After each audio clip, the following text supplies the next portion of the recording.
Guys मैं हूँ मोहम्मद सुबहान और आज हमारे घर में सांप आ गया। हम उसको रेस्क्यू करने आज मैं उसको ढूंढते हैं। पहले पे ग्रास से हटा देता हूँ।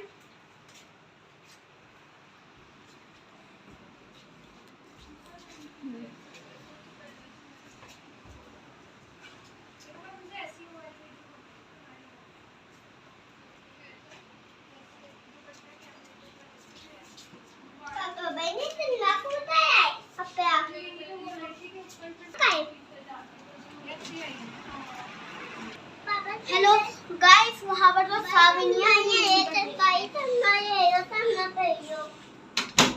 भाई देखो दो या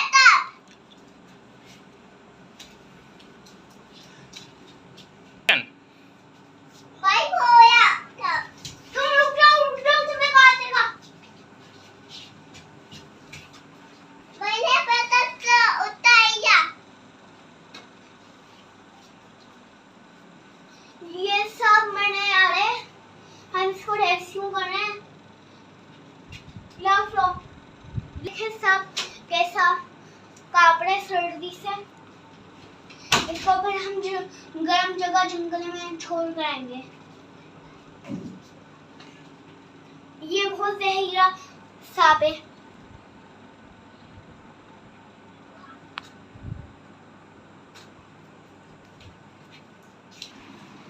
भाई ने साइड दो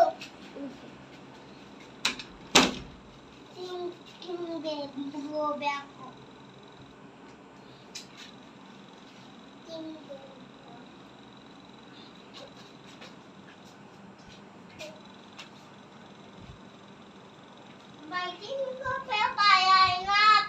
उसको वापस आएगा दिन कब अंडे का